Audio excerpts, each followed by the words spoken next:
구약성경 819면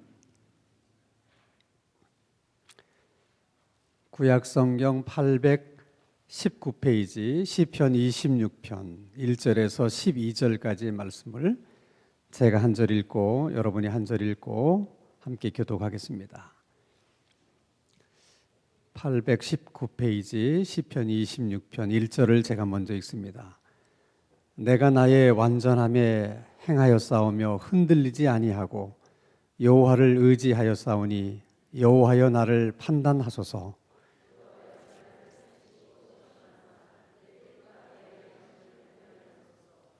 주의 인자하심이 내 목전에 있나이다. 내가 주의 진리 중에 행하여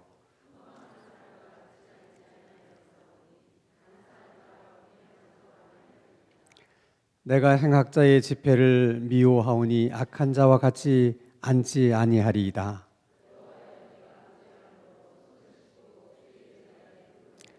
감사의 소리를 들려주고 주의 기이한 모든 일을 말하리이다.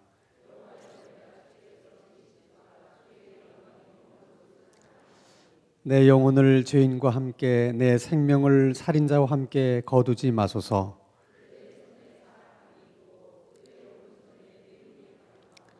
나는 나의 완전함에 행하오리니 나를 성량하시고 내게 은혜를 베푸소서.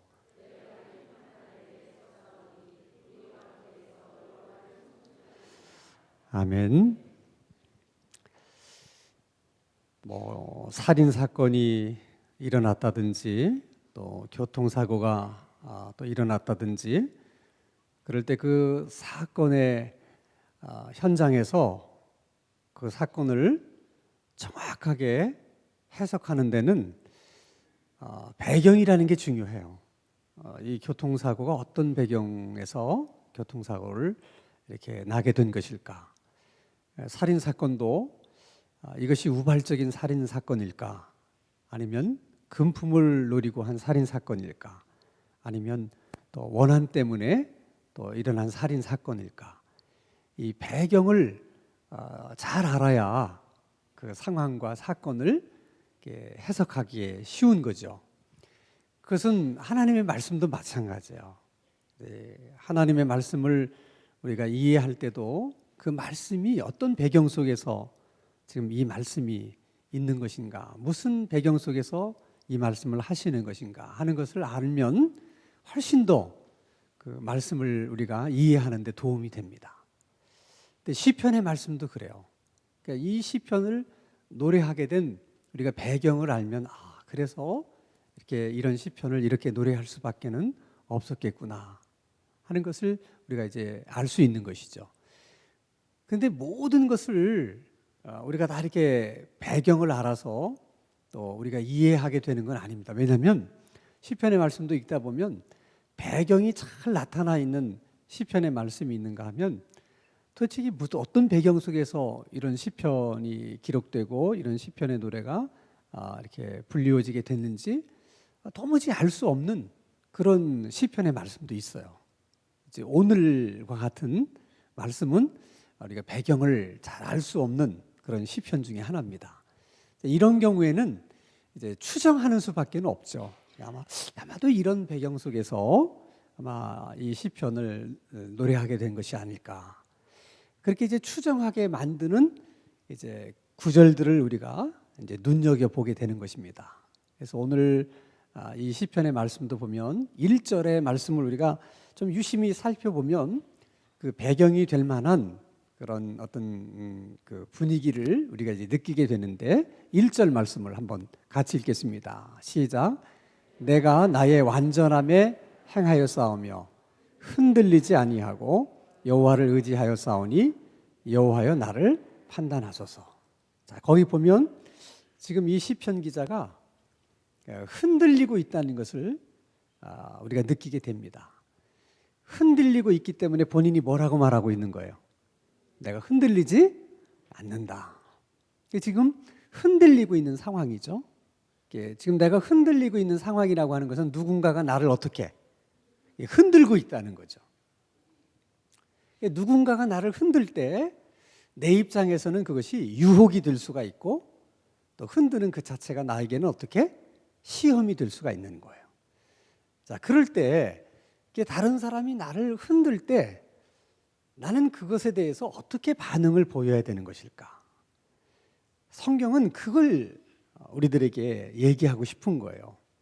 우리가 인생을 살다가 우리들도 누군가가 나를 막 흔들려고 할 때가 있는데 그럴 때 우리는 어떻게 반응을 해야 되는 것인가?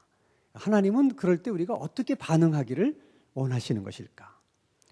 자, 여러분, 반응하는 그 방법은 뭐 다양할 수 있죠. 근데 그 반응을 크게 둘로 나누면 두 가지예요.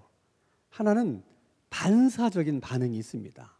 이 반사적인 반응이라고 하는 것은 생각 없이 그냥 본능적으로 반응하는 거예요. 여러분들도 이제 우리 학교 다닐 때 다 배운 얘기지만은 러시아의 과학자인 생물학자인 파블로가 개에게 음식을 주면서 종을 치죠. 땡땡땡 종을 치니까 개 여기서 이제 입에서 침이 막 흘러나옵니다. 처음에는 이 파블로라는 과학자가 개가 음식을 보고 음식이 먹고 싶어서 이렇게 침을 흘리는 것으로 생각했어요. 근데 계속 그걸 반복하다 어느 날은 음식을 주지 않고 종만 땡땡땡땡 쳤는데도 마치 음식이 있는 것처럼 개 입에서 뭐가 나왔다고요? 침이 나왔어요. 그걸 통해서 이분이 반사적인 반응이라고 하는 것을 이제 발견해낸 거예요. 이렇게 동물에게는 반사적인 반응이라고 하는 것이 있다는 거죠. 이것은 전혀 생각 없이 그냥 종소리만 듣고 반응하는 거죠.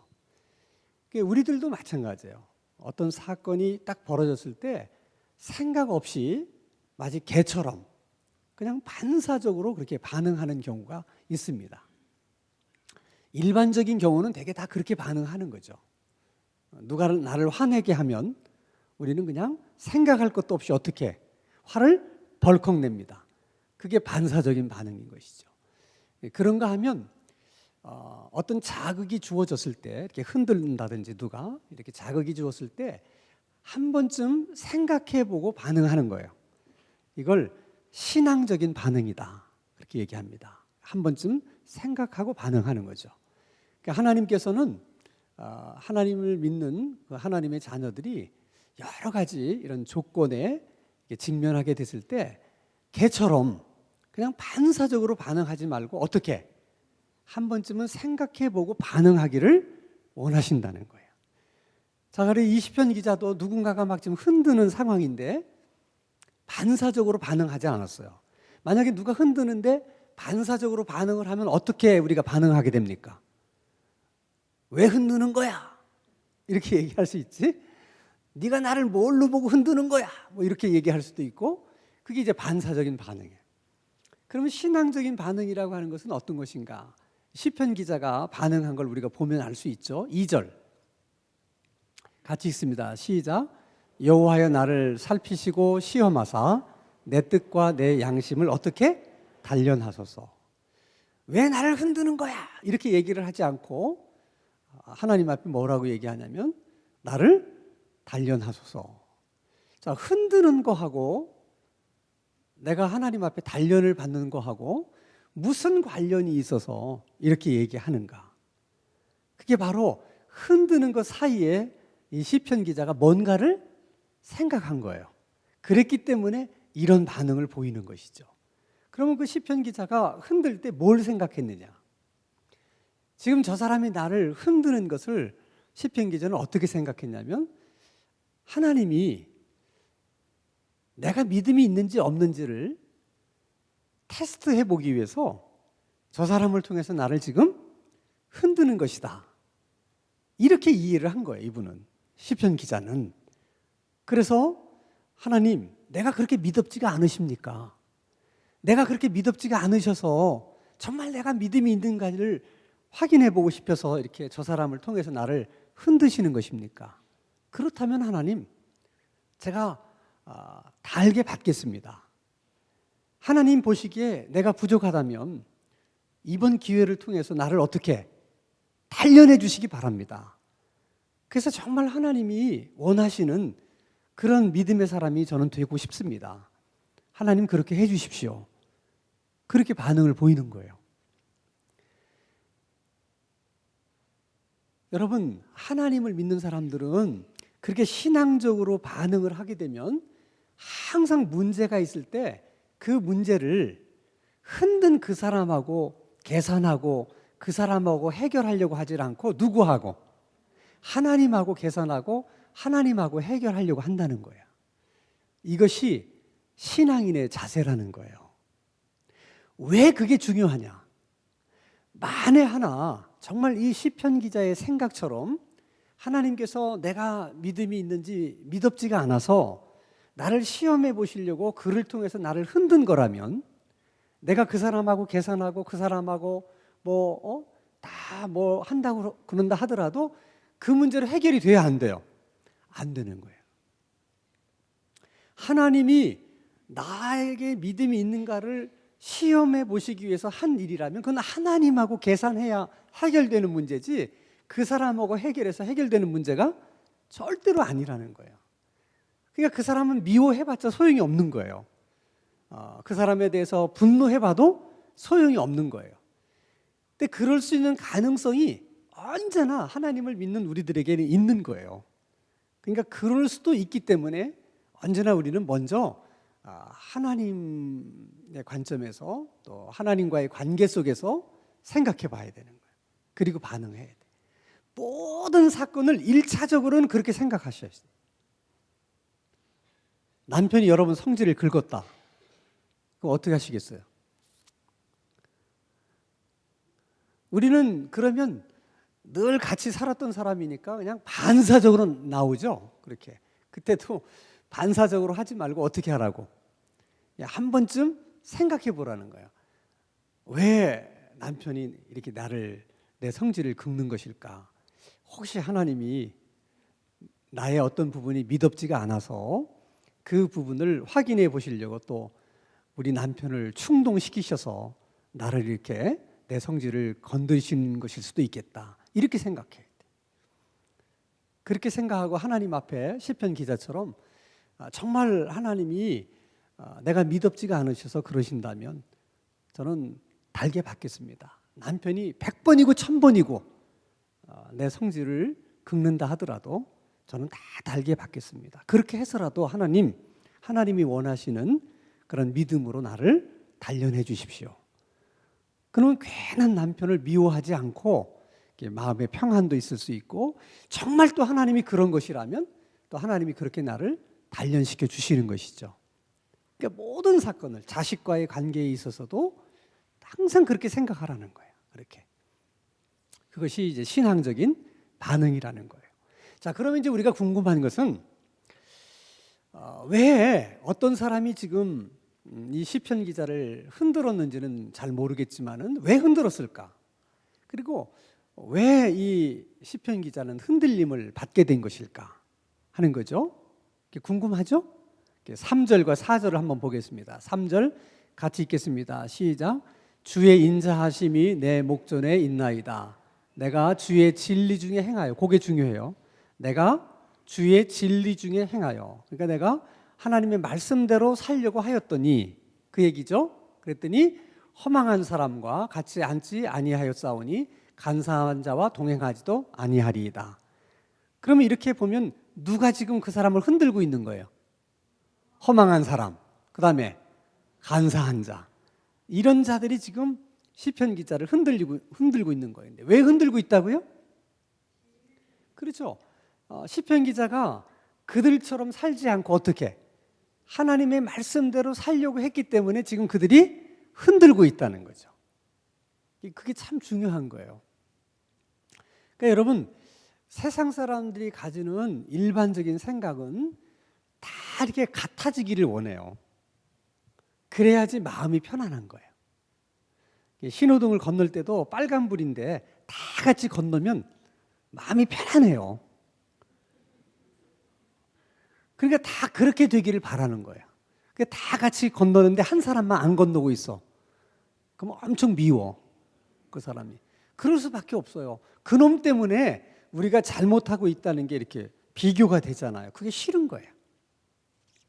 그러니까 일반 세상 사람들은 하나님을 믿는 사람들이 다 자기들처럼 그렇게 되기를 바라요. 항상 그런 마음이 있는 거예요. 그래서 예수 믿는 사람을 보면 크게 반응이 두 가지예요. 하나는 자기들은 그렇게 살지 못하는데 그렇게 사는 것을 보고 정말 대단하다 하고 정말 마음속으로부터 존경해요. 저렇게 사는 게 쉽지 않은데 저렇게 산다고 하는 것에 대해서 존경심을 가져요.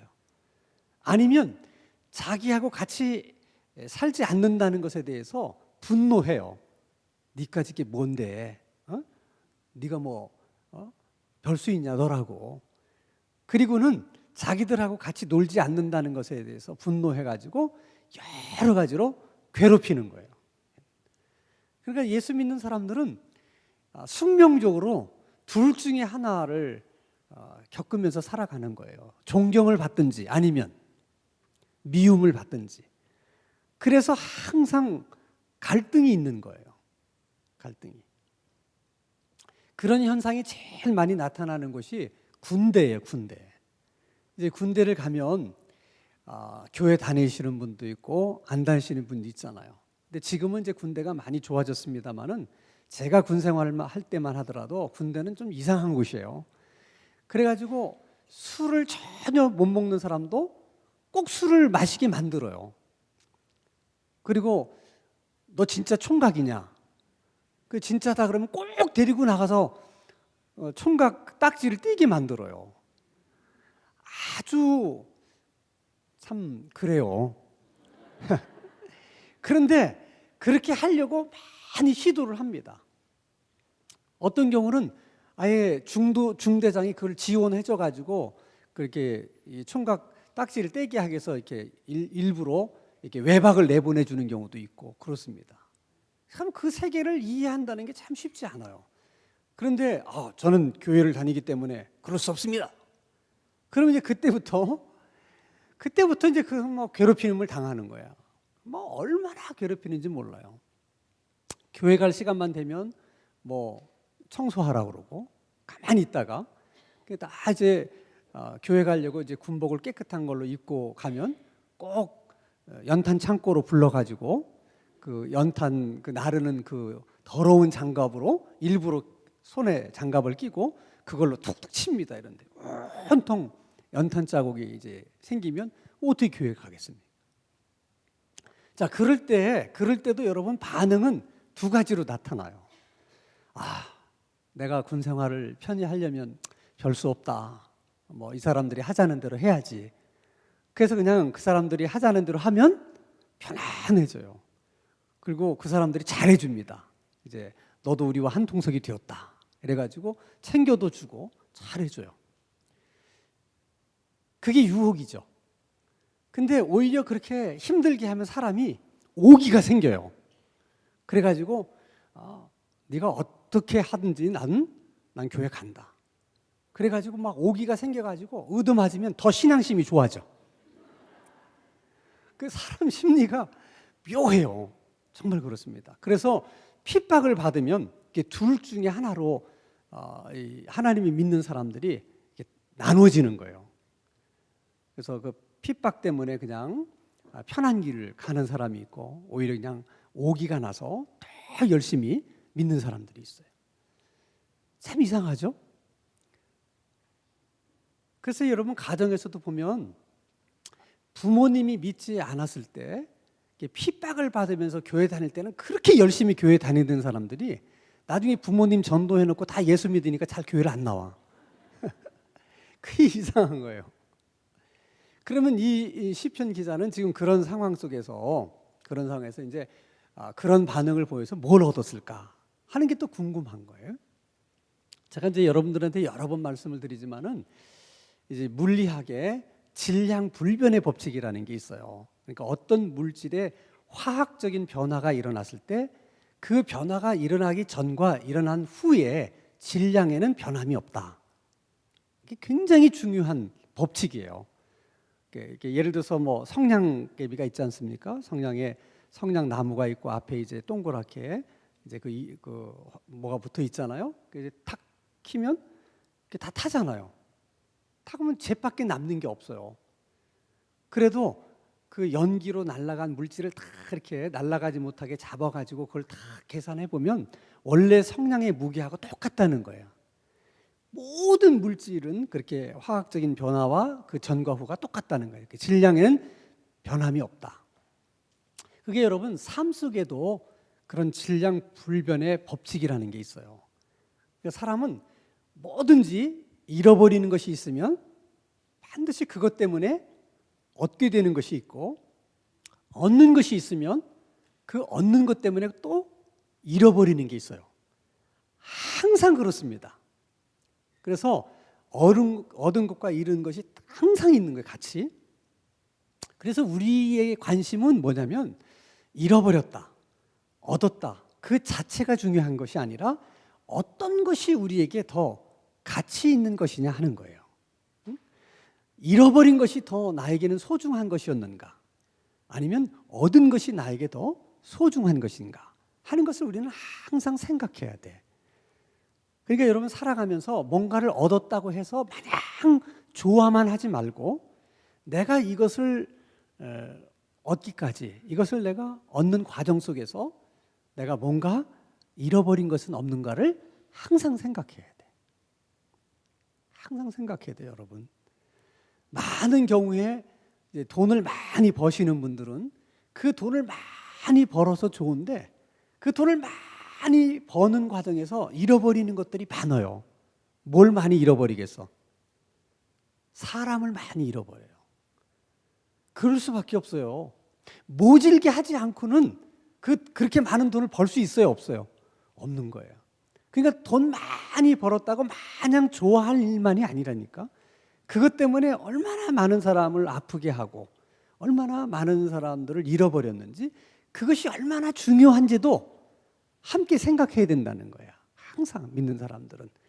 뭐든지 여러분들이 뭘 얻었을 때는 내가 이걸 얻었기 때문에 뭘 잃어버린 것이 없는가를 꼭 찾아봐야 돼. 내가 높은 자리에 앉게 되는 거, 나에게는 굉장히 영광스러운 일이잖아요. 내가 그 자리에 앉기까지 또 잃어버린 것들이 많이 있을 수 있어요. 항상 그거를 생각해 봐야 돼. 또 내가 뭘 잃어버린 게 있다. 그냥 잃어버렸다고 마냥 슬퍼하지 말라는 거야. 반드시 내가 그걸 잊어버렸기 때문에 내가 얻게 되는 것도 있다, 없다? 있다는 거야. 그러니까 여러분들이 너무 소중한 걸 잃어버렸다고 생각할 때는 이 소중한 걸 잃어버린 대가로 내가 무엇을 얻게 되었는가를 잘 생각해 봐요. 꼭 있습니다. 그것이 여러분 신앙의 불변의 법칙이에요. 여러분 삶의 불변의 법칙이에요. 반드시 있어요. 그것을 보느냐 보지 못하느냐의 차이야. 때로는 하나님이 10가지를 잃어버리게 하고 겨우 한 가지를 얻게 하시는 경우도 있어요. 근데 보면 잃어버린 10가지보다 내가 얻게 된 한 가지가 더 소중하고 가치 있는 것일 수가 있다는 거예요. 그 한 가지를 하나님이 얻게 하시려고 10가지를 잃어버리게 하시는 거예요.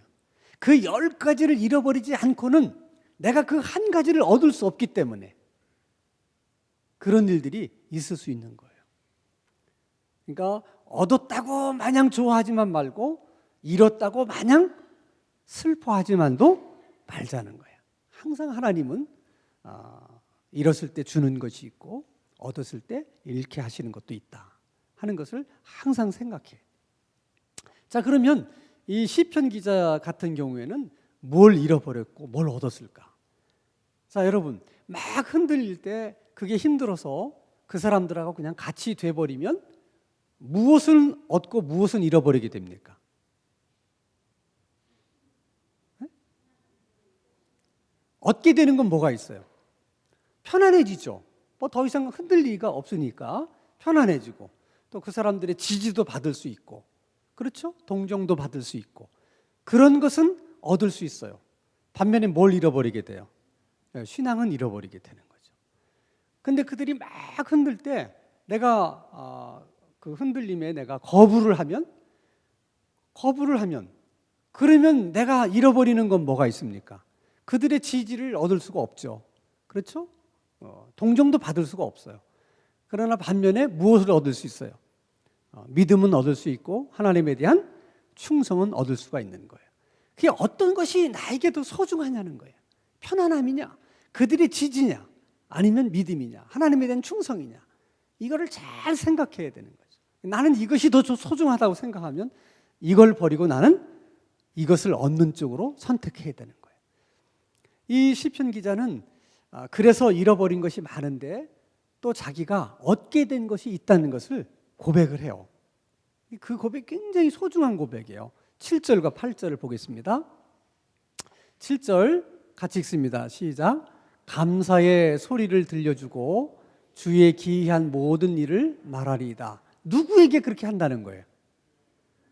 그게 이제 생략이 되어 있기 때문에 이제 우리가 쉽게 알 수 없는데, 자, 내가 이 흔들림 속에서 내가 믿음으로 견뎌냈어요. 그들하고 타협하지 않고. 그래서 잃어버린 것도 많지만 내가 얻게 된 것이 있다는 거죠. 그 과정 속에서 하나님 나를 단련하셔서 내게 큰 믿음을 주셨다는 것을 이제 체험하고 경험하게 됩니다. 그 사실을, 그 감사를 내가 사람들에게 다 얘기해 줄 거라는 거예요. 그 사람이 누구겠어요? 네? 흔들었던 사람들? 그 사람들한테는 얘기해봐야 못 알아들어. 믿음이 없으니까. 누가 이것을 이해하겠어요? 같이 믿는 하나님의 사람들을 말하는 거예요. 그 성도들에게 가서 얘기해 주겠다는 거죠. 보세요. 뒤에도 보면 여호와여 내가 주께서 계신 집과 주의 영광이 머무는 곳을 사랑한다 할 때 이 건물을 사랑한다는 의미가 아니에요. 주의 성전과 하나님의 집 안에 누가 있는 거예요? 하나님의 사람들이 있는 거예요. 그걸 그렇게 표현하는 거예요. 하나님의 집을 사랑한다고. 결국은 그 악한 자들에게 흔들림을 받으면서 이 시편 기자가 깨닫게 된 아주 소중한 일 가운데 하나는, 그래서 하나님의 성도들이 소중하다는 거예요. 믿지 않는 사람들에게 핍박을 받으면서 그 소중함을 다시 한번 깨닫게 된 거예요. 그게 큰 수확이에요. 같이 하나님을 믿는 사람들이 내게 얼마나 소중한가를 안 거예요. 여러분 평소에 그런 생각이 있으세요? 같이 교회 다니는 사람이, 같이 하나님을 믿는 사람들이 내게 얼마나 소중한 사람들인가 그렇게 느껴질 때가 있으세요? 우리는 때로는 그 소중함을 모르고 살 때가 많고, 오히려 어떤 때는 안 믿는 친구가 더 낫다 이렇게 생각이 들 때가 있어요. 사실 어떤 한 면만 보면 안 믿는 친구들이 더 나은 면도 사실 없지는 않아요. 근데 궁극적으로 여러분, 안 믿는 친구는 아무리 친하다 하더라도 결국 가는 길이 다르기 때문에 같이 갈 수가 없어요. 그걸 아셔야 돼. 네, 같은 성도들은 서로 마음도 안 맞고 어쨌든 뭐 서로 참 힘들지만 그래도 가는 길이 같기 때문에 그러면서도 같이 갈 수 있는 거예요. 그래서 하나님을 믿는 성도들이 소중한 거예요. 예수 믿는 사람들에게는. 이제 그런 것을 여러분, 이렇게 이제 한국 땅에서는 너무 이렇게 교인들이 많고 또 못된 교인들을 많이 만나게 돼서 그런 걸 잘 느끼지 못하지만은, 저렇게 뭐 인도네시아라든지 뭐 캄보디아라든지, 그래서 예수 믿는 사람들이 정말 별로 없는 그런 나라, 또 예수 믿는 사람들이 많은 어려움을 겪으면서 신앙생활하는 그런 곳에 가서 어쩌다가 예수 믿는 사람을 여러분 만나보세요. 막 주머니 있는 거 다 주고 싶어요. 언제 그 사람을 봤다고? 단지 그분이 하나님을 믿는 사람이라고 하는 것 하나 때문에 그렇게 정이 가는 거야. 그렇게 소중한 거예요, 이게 우리 관계라는 것이. 그래서 우리가 서로가 얼마나 서로에게 소중한 존재인가를 늘 이렇게 생각하고 또 이렇게 깨달으면서 산다는 것이 큰 복이에요. 이제 그러려면 서로가 서로에게 소중한 사람이 될 수 있도록 서로가 조심해야 돼요. 좋아지는 관계라고 하는 것은 항상 예의가 있어야 돼요. 무례하면 관계가 깨져요. 부부 관계든 무슨 관계든 다 마찬가지예요. 그래서 이 교회 안에서도 그런 면에서는 서로가 좀 조심할 필요가 있어요. 근데 이제 교회라고 하는 곳은 뭐 이렇게 사랑으로 이렇게 되어 있는 그런 어떻게 보면 그런 집단이기 때문에 사실 누가 뭐라고 한다고 그래서 크게 뭐 제재를 한다든지 막 거기에다 대고 뭐 이렇게 얘기하는 법이 없잖아요. 그래서 많은 사람들이 교회를 너무 쉽게 생각하는 거예요. 아무렇게나 말해도 누가 뭐라고 그러는 사람이 없으니까. 그 여러분 시장 한복판에 가서 여러분 교회 와서 하는 대로 막 그렇게 합니까? 그렇게 했다가는 박살나죠. 왜? 나보다 더한 사람들이 시장에는 많아요. 그래갖고 앉습니다. 그렇게 하면. 그럼 결국 싸우는 거지 뭐. 그래서 몇 번 하다 보면 안 해요. 왜? 하면 싸우게 되니까. 그걸 아니까 본인도. 근데 교회는 안 그래. 다 점잖으니까 뭐 그래도 그냥 그걸 어려워할 줄 알아야 돼. 서로가. 그게 이제 서로가 지켜야 될 예의고요. 또 여러분들이 교회를 이해해야 될 것은 뭐냐면 우리가 이제 교회 교인들이 등록을 할 때 뭐 시험을 봐가지고 어느 일정한 자격이 되어야만 교인으로 받아들이는 게 아니잖아요. 누구든지 원하는 사람은 다 오잖아요. 그게 교인들은 서로가 살아온 환경도 뭐 다 달라요. 천차만별이에요. 교회 안에. 그럴 수밖에 없는 것이 교회예요. 그런데 그것이 성령이 그렇게 다양한 사람들을 그 나름대로 하나로 묶으셔서 이렇게 해나가는 거죠. 이런 집단은 교회밖에 없어요. 절대로 하나 되기가 어려운 곳입니다. 교회는. 왜? 너무 차이가 많다니까. 모든 게 성격, 자라는 환경, 사는 정도, 뭐 교육 수준, 모든 게 달라요. 그게 어떻게 여러분 쉽게 하나가 되겠어요? 그걸 감안하셔야 돼. 그러니까 우리들은 저마다의 기대가 있잖아요. 자기가 살아온 환경, 자기가 받은 교육, 그게 자기 기준이니까 항상 그 기대가 있어서 그런 기대가 이루어지기를 바라는 거예요, 교회에서. 근데 그렇지 못한 분도 있잖아요. 그럼 그런 분들은 예수 믿으면 안 돼? 그럴 수 없잖아요. 그러니까 그런 분도 있을 수 있겠구나. 그런 분들을 내가 또 이렇게 도와드리고 또 위해서 기도해주고 그렇게 하면서 이렇게 함께 가야 되는 우리 공동체구나. 이런 생각을 가지셔야 되는데 이제 그렇지 못한 경우는 번번이 시험 받는 거예요. 그래서 교회에 대해서 기대를 가지고 나왔는데 그렇지 못하기 때문에 뭐 이런 데 교회를 다녀서 뭐 하나. 그래서 지금 우리나라에 가난한 교회를 안 다니고 그냥 이렇게 하나님을 믿는 성도들이 300만이나 된대잖아요. 그게 뭐 여러 가지 이유가 있을 거예요. 교회에서 그런 분들을 잘 수용하지 못해서 떠난 분도 계시지만은 많은 경우는 그거보다는 그런 이해가 부족해서 기대가 너무 커서 그래서 그러는 거예요. 자기만 생각하는 거죠. 어떻게 보면 자기 입장만. 그러지 말고 서로를 이해해 주면서 힘들어도 우리는 같이 가야 되는 공동체니까 그 와중 속에서도 성령님이 우리와 함께 하시니까 이런 생각을 가지고 서로 도와주려고 하고 이해하려고 하고 그렇게 애쓰면서 이렇게 가는 그런 공동체가 되면 그 안에서 성령님이 이제 역사하셔서 또 은혜를 주시는 줄로 믿습니다. 그래서 우리 신당 중앙교회에도 좀 그런 마음들을 서로 이렇게 가지셔서 여러분 항상 옆에 볼 때마다 참 얼마나 소중한가. 이렇게 신당 중앙교회 같은 신앙인으로서 신앙생활하는 것이 얼마나 정말 감사한 일인가. 늘 그런 마음을 품어야 돼. 이제 옆에 사람들 한번 보시고 정말 소중하다. 내 옆에서 함께 이렇게 기도하는 권사님 너무 소중하다. 같이 이렇게 신앙생활해서 고맙다. 그런 마음을 한 번씩 정말 가져보세요. 정말.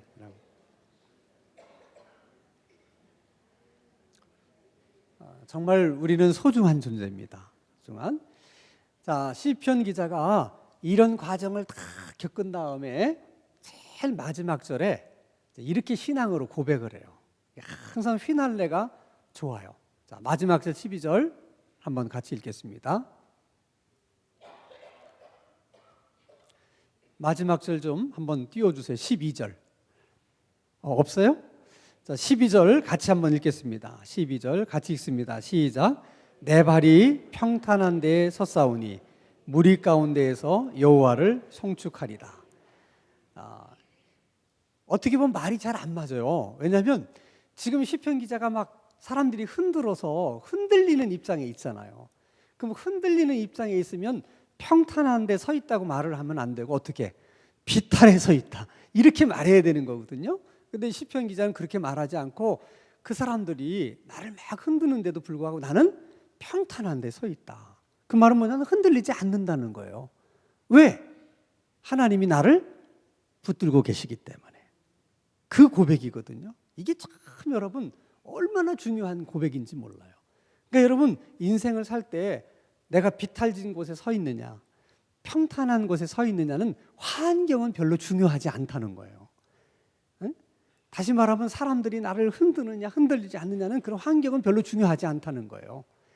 중요한 것은 하나님이 나를 붙들고 계시느냐, 그게 중요하다는 거예요. 아무리 많은 사람들이 나를 흔들어도 내가 비탈에 서 있는 것 같은 그런 입장에 있을지라도 하나님이 나를 붙들고 계시면 나는 흔들리지 않는다는 거예요. 그러니까 하나님을 믿는 사람들은 언제나 어떤 환경을 선택하기보다는 하나님을 선택해야 돼. 그러니까 여러분 하나님이 나하고 함께 하시면 폭탄이 터지는 전쟁터에서도 안전할 수 있어요. 정말 그렇게 믿으세요? 근데 하나님이 나와 함께 하지 않으면 멀쩡하던 간판이 떨어져서 내가 다치는 경우가 있어요. 그걸 아셔야 돼요, 여러분. 전쟁터라고 해서 위험하고 그렇지 않은 곳이라고 해서 안전하고 그런 게 아니에요, 세상은. 정말 그렇다니까요, 여러분. 멀쩡한 차가 급발진을 해서 다치는 경우도 있고 세상에는 여러분 위험이 곳곳에 도사리고 있어요. 중요한 것은 하나님이 나를 붙들고 계시느냐, 나를 나와 함께 하시느냐, 그게 중요한 거예요. 그러니까 여러분들이 어떤 경우든 환경을 선택하지 말고 뭐를 선택해라? 하나님을 선택하라. 제가 전에도 한번 말씀을 드린 적이 있지만은 예전에 이제 80년도 초나 이럴 때 항상 뭐 김일성이가 쳐들어온다 막 이래가지고 불안해하던 사람들이 많았어요. 특히 이북에서 피난 오신 분들은 그게 불안해가지고 전쟁이 없는 안전한 나라로 간다고 미국으로 이민 갔는데 교통사고로 돌아가셨대. 실제로 있었던 일이에요. 그러니까 여러분 보세요.